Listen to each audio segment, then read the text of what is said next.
ইন্নাল হামদুলিল্লাহি ওয়াহদাহু ওয়াসসালাতু ওয়াসসালামু আলা মান লা নাবিয়্যা বা'দা আউযু বিল্লাহি মিনাশ শাইতানির রাজীম ইন্নাস সালাতা তানহা আনিল ফাহশাই ওয়াল মুনকার ওয়া লা যিকরুল্লাহি আকবার ওয়া ক্বালা নবিয়্যু সাল্লাল্লাহু আলাইহি ওয়াসাল্লাম আন আবি হুরায়রা রাদিয়াল্লাহু তাআলা আনহু ক্বালা রাসূলুল্লাহি সাল্লাল্লাহু আলাইহি ওয়াসাল্লাম as-salawatul khams wal jumu'atu ilal jumu'ati wa ramazanu ila ramazan মুকাফিরাতুন লিমা বাইনাহুন্না ইজাজতুনিবাতিল কাবাইরু রাওয়াহু মুসলিম ওয়া ক্বালা নবী সাল্লাল্লাহু আলাইহি ওয়াসাল্লাম আইজান আন আবি হুরায়রা রাদিয়াল্লাহু তাআলা আনহু ক্বালা রাসূলুল্লাহি সাল্লাল্লাহু আলাইহি ওয়াসাল্লাম আরাআইতুম লাউ আন্না নাহরান বিবাবি আহাদিকুম ইয়াগতাসিলু ফীহি কুল্লা ইয়াউমিন খামস হাল ইয়াবকা মিন দারনিহি শাইউন ক্বালু লা ইয়াবকা মিন দারনিহি শাইউন ক্বালা ফাযালিকা মিসলুস সালাওয়াতিল খামস ইয়ামহুল্লাহু বিহিন্নাল খাতায়া মুত্তাফাকুন আলাইহি। আলহামদুলিল্লাহ, প্রশংসা মাত্রই আল্লাহ রাব্বুল আলামিনের জন্য। আলহামদুলিল্লাহ, শান্তিতে অবতীর্ণ হোক আমাদের রাসূলের প্রতি সাল্লাল্লাহু আলাইহি ওয়াসাল্লাম।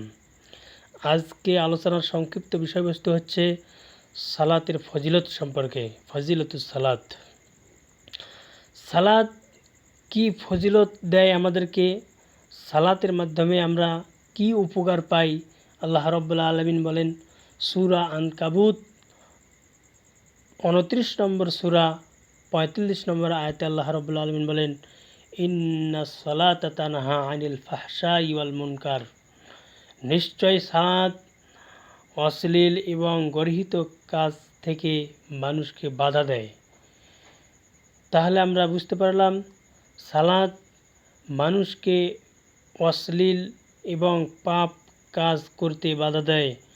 রাসূল সাল্লাল্লাহু আলাইহি ওয়াসাল্লাম সালাত সম্পর্কে বলেন যে আন আবি হুরায়রা রাদিয়াল্লাহু তাআলা আনহু ক্বালা রাসূলুল্লাহি সাল্লাল্লাহু আলাইহি ওয়াসাল্লাম as-salawatul khams wal jumu'atu ilal jumu'ati wa ramazanu ila ramazan মুকাফিরাতুন লিমা বাইনাহুন্না ইজাজতুনিবাতিল কাবাইর।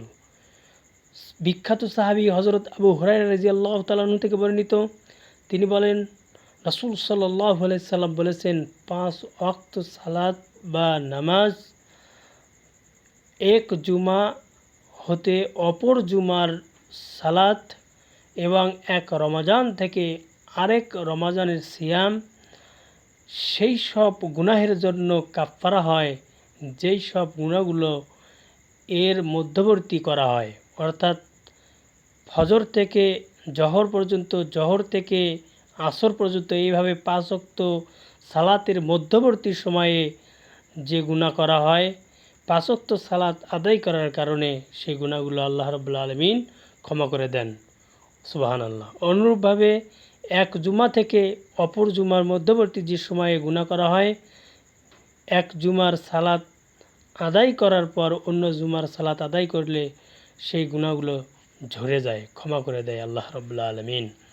অনুরূপভাবে এক রমজান থেকে আরেক রমজান পর্যন্ত মধ্যবর্তী যত সব গুনাহ হয় সব আল্লাহ রাব্বুল আলামিন রমজানের সিয়াম পালন করার কারণে সেগুলোকে মুছে দেন, ক্ষমা করে দেন, মাফ করে দেন। সুবহানাল্লাহ।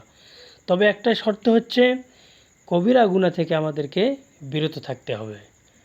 এটাই হচ্ছে শর্ত, হাদিসের শেষ অংশ।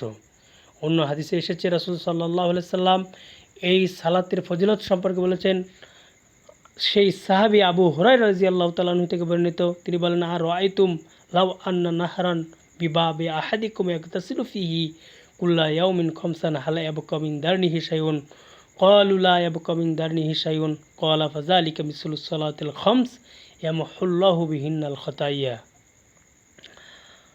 রাসূল সাল্লাল্লাহু আলাইহি সাল্লাম বলেন যে আচ্ছা তোমরা বলো তো দেখি, সাহাবাদেরকে বললেন আচ্ছা তোমরা বলো তো দেখি যে কারো দরজার সামনে যদি একটা নহর বা নদী প্রবাহিত হয় আর সেই নদীতে যদি সে দৈনিক 5 বার গোসল করে তাহলে কি তার শরীরে কোনো ময়লা থাকতে পারে?